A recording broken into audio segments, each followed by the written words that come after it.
네, 안녕하세요. 직무역량중심 취업 컨설팅 센터 스완제이의 임송아입니다. 면접 셀프 트레이닝이 오늘의 핵심 주제인데요.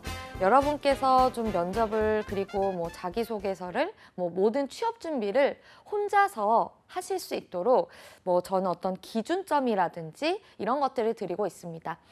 꼭 혼자 한다기보다도 사실 누군가가 방향성을 잡아주지 않는 그런 취업 준비생분들끼리 하는 스터디 이런 모든 것들에서 이 피드백이 서로 맞나? 혹은 이런 준비가 제대로 된 건가? 이 답변은 좋은 답변인가?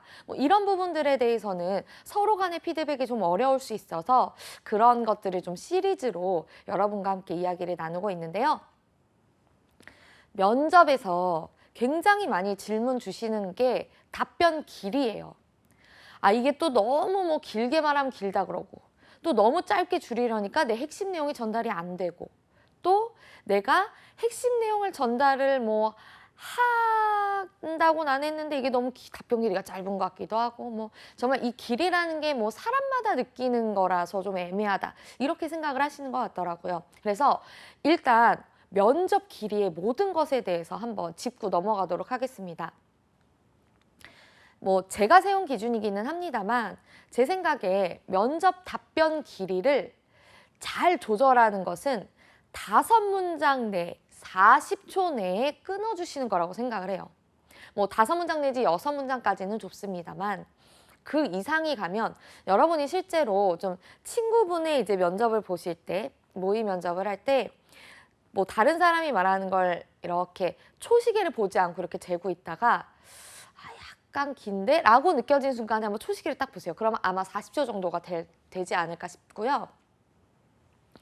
보통 면접에서 물어보는 질문들은 다 거기서 거기입니다. 그런데 그 질문들이 그러면 거기서 거기라면 그 질문이 요구하는 답변의 구조도 사실은 거기서 거기예요. 그런데 그 구조 내에서 내용이 안 끝나면 그리고 뭔가가 더 길어지면 대부분은 과하게 부가 내용들이 많이 들어갔다고 보셔도 됩니다. 일단 이런 거죠.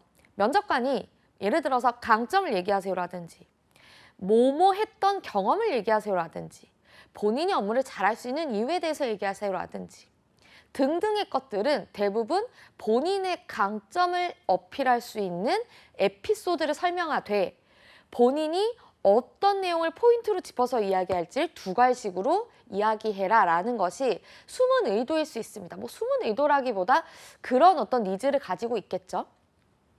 그렇다면 우리가 예를 들어서 저의 강점은 책임감입니다 라고 했어요. 그럼 일단 짧고 단순한 한 문장이죠. 그런데 여기에 대한 거 조금 이따 얘기하겠지만 그래서 한 문장으로 핵심 이야기를 하고 그걸 보여줄 수 있는 에피소드를 말씀드릴 건데 이 에피소드는 이 책임감이라는 어떤 가치를 설명해 줄 수 있는 것 이외의 부차적인 내용들은 다 삭제하셔야 돼요. 그래서 예를 들어서 내가 사진 동아리를 했을 때 이야기를 한다. 그 사진 동아리가 전시회를 할 때 이야기다. 근데 이 책임감이 이 전시회라는 내용이 설명 안 돼도 상관없는 그냥 사진부 내에서의 어떤 내적 갈등, 사람 간의 갈등이었다면 굳이 이게 무슨 전시회고 언제부터 있었던 전시회고 몇 번째 전시회고 이런 내용 굳이 이야기를 해도 되냐 할 필요가 있냐 이것들을 내가 먼저 생각해 보시는 게 중요하다는 거죠. 그래서 저는 예를 들어서 사진 동아리 이야기를 하겠습니다. 그때 제가 이런 친구가 있었는데 이 친구가 이런 이유 때문에 그만두겠다고 했지만 속내는 이런 것 같아서 이런 식으로 설득했습니다. 그래서 제가 이런 책임감을 가지고 이런 설득을 통해서 그 친구가 사진부를 안 나갔듯이 앞으로도 이렇게 하겠습니다 라는 문장 구조면 된다는 거죠. 즉 강점을 얘기해주고 에피소드를 얘기하되 이 강점을 표현하는데 꼭 필요한 요소들이 아닌 건 모두 최대한 삭제하고 그 에피소드를 이야기한 후 이 에피소드가 직무에 이렇게 활용되겠다를 한 문장 이야기하시라는 거죠. 강점 한 문장, 에피소드 두세 문장, 직무 적용 방안 한두 문장으로 5문장이면 사실은 해결이 된다는 건데 우리가 준비가 사실은 철저하지 않아서 그래요. 그냥 이 얘기 해야겠다 이렇게 하고 준비를 하는데 사실은 말을 굉장히 잘하는 사람이 아니라면 분명히 사족이 붙을 수밖에 없다는 거죠. 그 사족을 최대한 쳐내고 요런 핵심 내용들만 얘기해야지라는 어떤 우리가 개요나 구조라고 하잖아요. 글 혹은 말의 개요와 구조까지 충분히 탄탄하고 계획적으로 짜가야 면접에서 일목요연하게 간단 명료하게 이야기할 수가 있다는 겁니다. 이게 구체적으로 우리가 함께 이 면접에서 직무에 대해 논의를 할 때는 내용이 좀 길어지거나 복잡하더라도 사람이 이걸 이해하려고 하고 뭔가 연산작용을 하면서 듣게 돼요. 그런데 그냥 일반적인 나의 에피소드를 들을 때는 우리가 유재석이 아니잖아요. 말을 엄청 재밌게 잘할 수가 없기 때문에 그런 부분에 대해선 짧게 추려서 핵심만 짚어줘야지 이걸 구구절절 장황하게 얘기하면 듣는 사람은 그냥 지루하게 느낄 수 있다는 거죠. 그럼 여기서 이런 질문이 나와요. 근데 제가 줄여 말하고 싶은데 이 내용들을 다 줄이면 이 상황이 이해가 안 될까 봐 면접관님이. 그게 걱정돼. 그거 걱정하실 필요가 없는 게 면접관은 이미 너무 면접을 많이 받고 그날만 해도 면접을 많이 받기 때문에 딱 학교 주점, 편의점 아르바이트, 뭐 아니면은 뭐 교내 무슨 이 단어만 들어도 무슨 내용이 나오는지를 이미 유추할 수 있습니다. 그렇기 때문에 너무 지나친 디테일한 설명보다는 그럼 뭐가 핵심적으로 들어가야 되냐? 문제를 일으키는 핵심 원인, 뭐 누가 그만뒀다든지, 뭐 우리 뭐 편의점 매출이 안 나왔다든지 이 문제를 일으키는 핵심 원인을 난 이렇게 파악했고 그 핵심 원인을 해결하기 위해 이런 선택을 했으며 이 선택을 한 이유는 이런 이유였다. 요 부분이 핵심적으로 들어가야 된다는 거죠. 이렇게 정리를 해주시면 좋을 것 같고 또 이런 게 있어요. 짧게 해라 하다 보니까 진짜 짧게 하시는 거죠. 누구 씨는 뭐 우리 기업 어떻게 아셨어요? 검색했는데요. 예, 식사는 하고 오셨나요? 네. 이런 식이 되는 경우가 있는데 이런 분들이 대부분 이제 좀 말이 이렇게 많지가 않은 분들이에요. 그런데 면접에서 내용이 길어지면 안 된다는 건 정설이나 한 문장은 안 됩니다. 한 문장은 마치 소개팅을 나가서도 누구 씨는 영화 좋아하세요? 네. 최근에 보신 영화 어떤 거예요? 조커요. 이건 지금 상대방과 대화를 하려는 준비가 안 돼 있다는 거죠. 그런 무성의한 느낌이 들 수 있기 때문에 뭐라도 두 문장은 하셔야 돼요. 저는 최근에 조커를 봤는데 굉장히 조커의 애환이 느껴지기도 하지만 한편으로는 범죄자라는 생각도 들고 두 가지가 공존했습니다. 이런 식으로 뭐라도 부연 설명을 해서 두 문장은 만들어 주셔야 돼요. 부연 설명은 내가 이 선택을 한 이유라든지 내가 이걸 이야기하는 이유라든지 이것에 대한 부차적인 추가 설명이라든지 이런 것들을 해주셔야 된다는 겁니다. 그리고 우리가 이제 어떤 질문을 받아요. 본인이 갈등을 해결해 본 경험은 뭐가 있을까요? 저는 이러이러 해가지고 이런 해서 이렇게 갈등을 해결했습니다. 그런데 그 갈등 해결 방법으로 꼭 그걸 써야 됐을까요? 이게 이제 문제예요. 첫 번째 질문은 매뉴얼에 나와 있다라든지 핵심적인 질문이라든지 어쨌든 첫 번째 프레시한 질문입니다. 그렇기 때문에 다소 내용이 길어지더라도 그렇군 할 수가 있어요.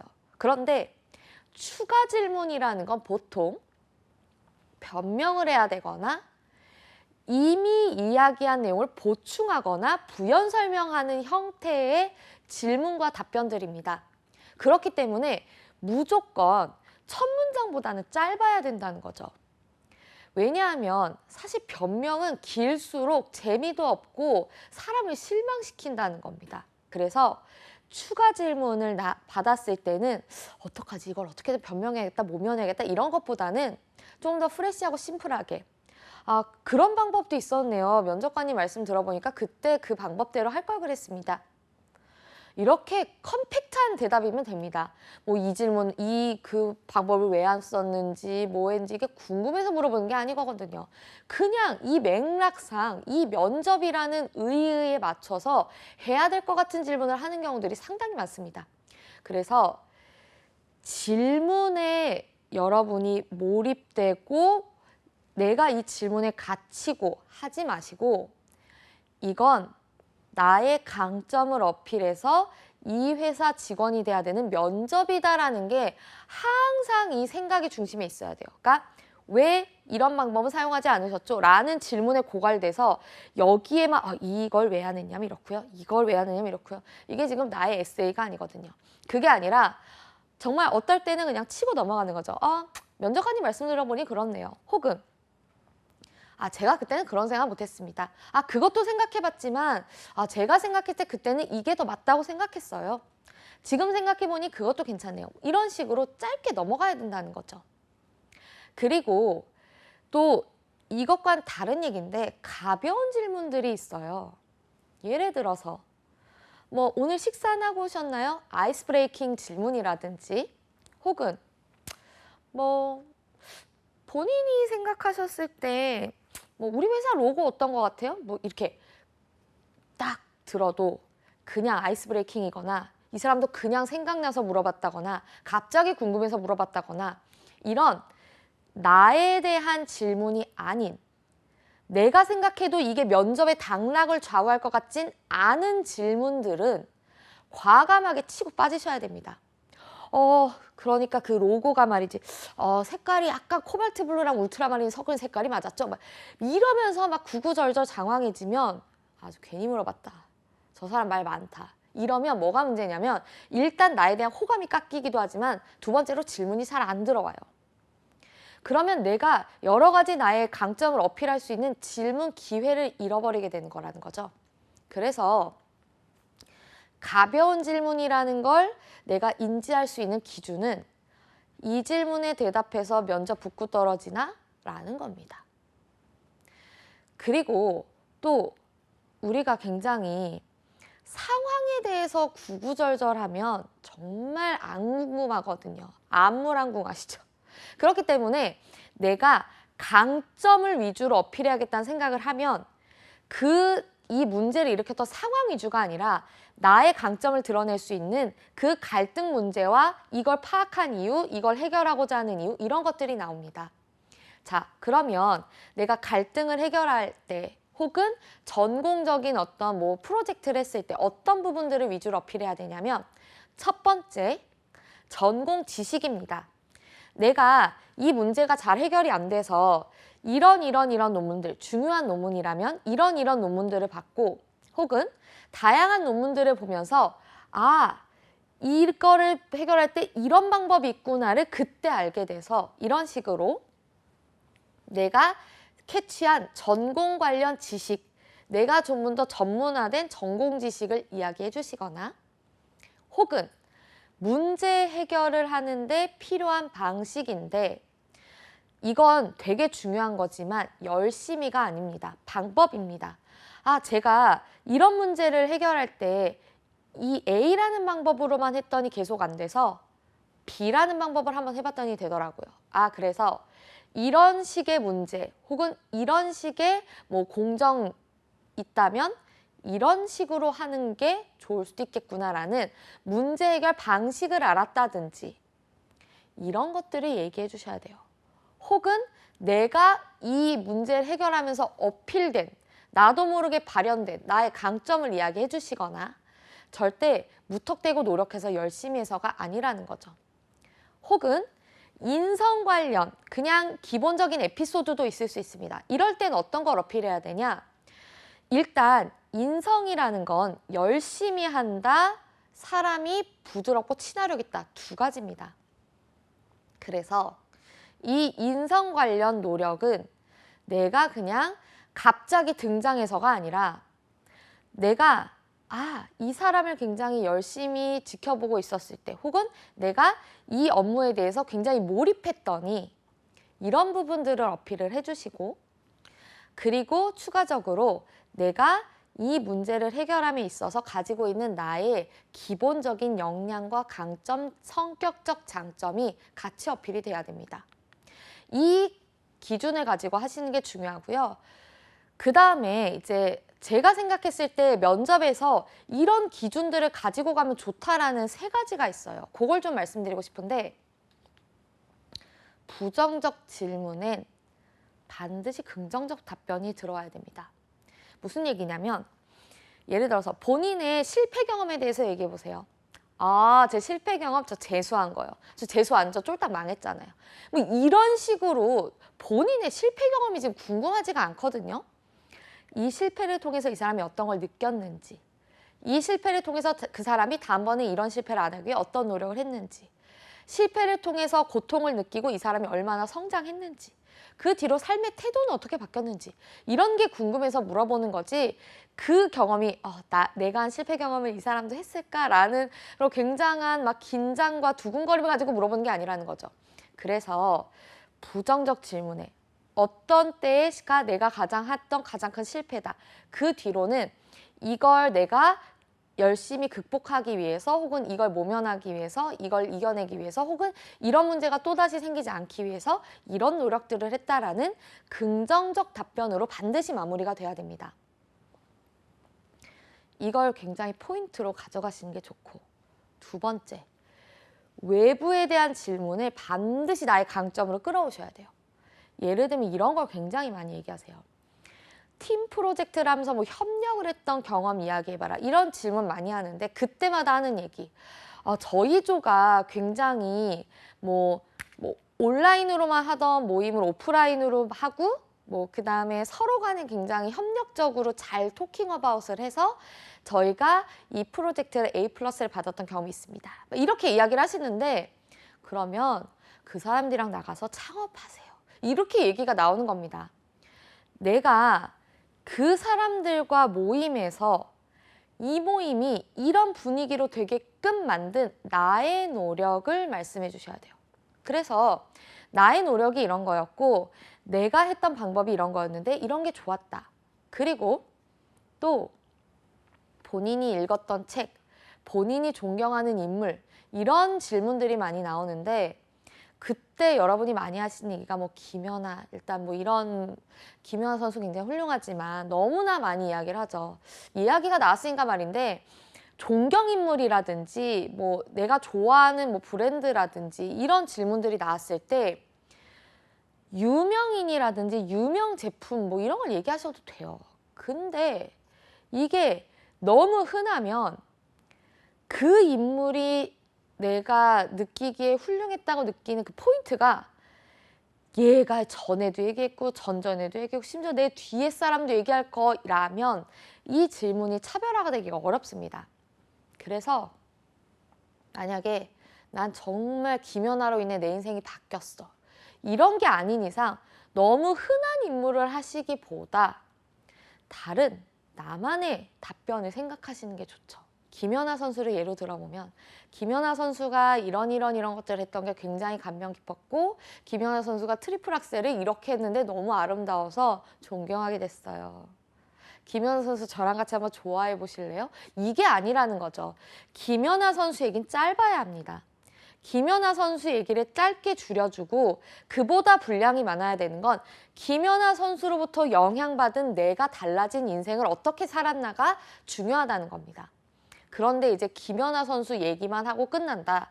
그러면 이제 그 질문은 나에 대한 질문이 아닌 거기 때문에 추가 점수를 못 받는 거죠. 정리하자면 외부에 대한 질문은 나에 대한 강점으로, 본인의 가족 소개해 주세요. 우리 가족은 이런데 저는 이렇게 하겠습니다. 혹은 이걸 조금 더 응용해 보자면, 우리 기업이 앞으로 어떤 발전을 해야 될까요? 여기에 대해서 제가 이런 인사이트를 가지고 이런 분석들을 했는데, 제가 만약에 이 회사에 들어간다면 이런 노력들을 통해서 이 발전에 기여를 하겠습니다까지 돼야 된다는 거죠. 이 문장 한 문장이 주는 데는 2가지 의의가 있는데, 내가 이런 기여를 할 수 있다는 나의 강점 어필이 한 번 더 된다는 게 한 가지 장점. 2번째는 보세요. 저희 기업이 어떤 노력을 해야 될까요? 이런 노력해. 무슨 점쟁이도 아니고. 그냥 외부에 있는 무언가에 대한 객관적인 평가가 아니고, 조금 더 적극적인 의지를 가지고 여기에 만약에 이런 게 있다면 제가 이렇게 해보겠습니다라는 조금 더 이 사람의 의지, 열정, 그리고 우리 기업에 대한 관심도가 한 번 더 어필된다는 게 두 번째입니다. 우리 기업이 어떤 단점이 있나요? 우리 기업이 어떤 노력을 해야 될까요? 혹은 이 제품 써보셨어요? 라고 했을 때 그냥 어디 남이 얘기하는 것처럼 이거 이렇던데 이렇게 하면 더 좋을 것 같던데요? 가 아니라 이런 게 좋았지만 만약에 제가 이런 일을 맡게 된다면 이런 노력들도 한번 해볼 것 같습니다. 라고 정말 누가 시켜준다는 얘기도 안 했는데 마치 자기가 이미 회사에 이미 들어온 것처럼 이런 의지를 가지고 이야기를 하면 면접관은 좋아하는 게 꼭 이 아이디어가 틀려도 괜찮습니다. 다만 어차피 신입은 모든 아이디어가 틀릴 것이기 때문에 그런 기대를 가지고 뽑는 게 아니기 때문에 그럼 어떤 기대를 가지냐? 이게 굉장히 중요한데요. 상사는 기본적으로 자기가 일을 덜 할 수 있는 신입사원이면 좋겠죠. 이건 그 상사분이 뭐 성실하지 않아서가 아니라 그건 당연한 얘기인 거죠. 그러면 이 사람이 이렇게 시키지도 않은 거에 자기가 한번 해보겠다라든지 이게 너무 큰 프로젝트를 제가 한번 해볼게요 욕심을 부리는 게 아니라 누가 시키지도 않은 건 제가 그럼 이거 한번 해볼까요? 제가 가서 알아보고 올까요? 라는 식의 적극적인 행동력과 추진력을 가진 사람이라면 굉장히 같이 업무하는데 수월하겠다라고 생각하겠죠. 그렇기 때문에 여러분들이 그런 점을 많이 어필해 주시는 건 아주 득이 되는 장점이라는 겁니다. 그래서 매사에 어떤 질문들이 들어왔을 때 그걸 나에 대한 것으로 가지고 오실 수 있도록 하는 노력이 첫 번째로 중요하고, 두 번째는 그게 내가 정말 해보겠다라는 매사의 의지를 가지고 말씀하시는 게 중요해요. 그런데 만약에 이거 어떻게도 껴맞출 수가 없어. 그냥 외부 얘기하고 끝나야 돼. 하는 것도 억지로 막 끼워 맞추면 약간 진정성이 떨어져 보일 수가 있으니까 제가 말씀드리는 건 나의 강점과 나의 의지를 최대한 어필하고자 하는 의지와 기준을 면접의 원칙으로 가져가셨으면 좋겠다라는 겁니다. 다음은 이런 거예요. 이런 어떤 두 가지 중에 하나를 선택하는 질문들을 굉장히 많이 하시거든요. 만약에 상사가 이런 선택을 했을 때 본인은 A로 하시겠어요? B로 하시겠어요? 이런 야근이 있는데 어떻게 하시겠어요? 만약에 회사의 중요한 일이랑 본인의 개인 업무가 겹치면 어떻게 하시겠어요? 이런 선택에 대해서 많이 물어봅니다. 이건 이런 인성적인 질문이 아니더라도 상황 면접이라든지 등등의 이런 선택을 하는 질문들을 많이 받게 될 텐데, 이럴 때 굉장히 중요한 게 지금 컨설팅 받으려고 지금 면접관분들이 앞에 앉아 계신 게 아니잖아요. 내가 어떤 선택을 하겠다도 중요하지만 그 선택보다는 선택 이유가 훨씬 중요하다는 겁니다. 저는 이런 선택을 할 것입니다. 왜냐하면 하면서 그 왜냐하면의 이유들을 봤을 때 이 사람은 이런 인생 가치관을 가지고 있고 이 사람은 이런 식으로 선택을 하는구나라는 이 사람의 내부적인 어떤 사고방식을 보고자 해서 물어보는 것입니다. 그래서 나의 사고방식과 이 회사의 사고방식이 안 맞아서 떨어질지언정 이 사람 도대체 어떤 사람인지 모르겠어라는 답변은 안 된다는 거죠. 이런 선택을 하겠습니다. 왜냐하면 이건 이런 것이고 저건 저런 것이고 이런 상황에서 이렇게 해야 된다는 게 제가 생각했을 때 맞다고 생각했기 때문입니다. 이런 식으로 하시는데, 다만 여기에서 선택 이유 중에 굉장히 상황에 대한 객관적이고 철저한 분석이 좀 더 묻어나면 좋겠다. 그리고 예를 들어서 A가 좋아요, B가 좋아요 라는 질문을 했다면 저 무조건 B요. A 완전 아웃. 이런 식으로 답변하시면 안 돼요. 기업은 굉장히 커다란 조직이고요. 꼭 큰 기업은 아닐 수 있겠지만 어쨌든 불특정 다수가 함께 의견을 공유해야 되는 곳이기 때문에 너무 한쪽으로만 치우쳐 있다거나 객관화하지 못하는 그런 모습을 보여주시면 안 됩니다.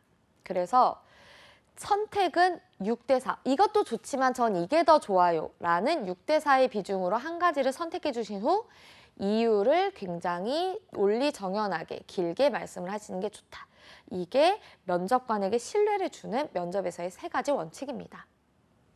그리고 이런 것들에 대해서 셀프 트레이닝을 하실 때 핸드폰으로 녹화하거나 녹음해서 반드시 개인 모니터링 하시기를 추천드리고, 스터디 그룹 내에서는 너무 뭔가를 피드백을 줘서 우리가 대단한 발전을 하겠다라기보다는 정말 그냥 면접을 많이 트레이닝 해본다. 그래서 즉흥적인 질문에 대처하고 서로 간에 이런 노력들을 조금 더 트레이닝이라는 느낌을 가지고 가져가시면 좋겠고요. 이렇게 인성 같은 경우에는 뭐 제가 50%를 상승시켰어요. 그 친구의 마음을 60% 호감으로 돌렸습니다. 이런 것들이 어렵잖아요. 그래서 그런 것들은 구체적인 수치나 객관화되는 자료보다는 말투로 어필을 하셔야 돼요. 제가 정말 이런 것들을 가지고 열심히 했더니 그 친구가 저를 믿어주더라고요. 이런 식의 말투나 이미지로 어필해야 되기 때문에 말에 대한 스피치에 대한 연습도 중요하다. 단 성과 재현이 가능한, 예를 들면 제가 매출을 올렸다든지 제가 우리 조가 무슨 미니카를 만들었는데 속도를 몇 % 상승시켰다든지 이런 것들은 구체적인 수치나 결과로 어필을 해주셔라. 근데 이 두 가지는 굉장히 중요한 게 있어요. 마지막으로 제가 드리고자 하는 원칙인데 면접관은 우리가 훌륭하다고 생각하지 않아요. 우리가 열심히 해주기를 바라는 마음으로 가장 열심히 우리랑 잘 어울려줄 직원을 뽑는 겁니다. 항상 모든 문제에는 원인 분석이 들어가야 되고 모든 문제에는 해결 방안이 구체적인 방법으로, 구체적인 전략으로 제시가 되어야 돼요. 단, 그런 어필은 내가 굉장히 잘나서라기보다는 내가 열심히 했더니 다른 조원들도 나를 쫓아줘서 내가 정말 몰입해서 재밌게 하다 보니 나도 모르게 자연스럽게 창의력이 발현돼서 라는 식으로 저는 이 일이 정말 좋아요. 전 이 일을 너무 열심히 하고 싶어요. 열심히 하고 있었어요. 라는 식의 뉘앙스를 어필해 주시는 게 면접관의 마음을 울리는 데 더 핵심적인 포인트라는 것입니다. 이렇게 해서 오늘은 면접을 내가 스스로 혹은 몇 명의 친구들과 트레이닝할 때 어떤 기준점을 가지고 면접을 해야겠다라는 것들에 대해 알아봤는데요. 나의 강점을 드러낼 수 있고 나의 아이덴티티를 보여줄 수 있으면 사소한 것들은 차치하셔도 됩니다. 뭐 꼭 첫 번째, 두 번째, 세 번째라고 해야 되나요? 뭐 입사 후보는 반드시 5년 후, 10년 후라고 해야 되나요? 뭐 면접 볼 때 막 손 이런 거 많이 쓰면 안 되나요? 이런 사소한 것보다는 나의 강점은 무엇이고 이게 이 기업에 부합한다라는 설득력을 충분히 줄 수 있도록 면접을 준비하시기를 바랍니다. 내가 객관적인 기준이 있고 흔들리지 않을 수 있는 기준만 있다면 면접관의 마음도 반드시 설득할 수 있을 거라고 믿고요. 여러분께서 이런 기준을 가지고 열심히 준비하셔서 꼭 합격하시기를 바라겠습니다.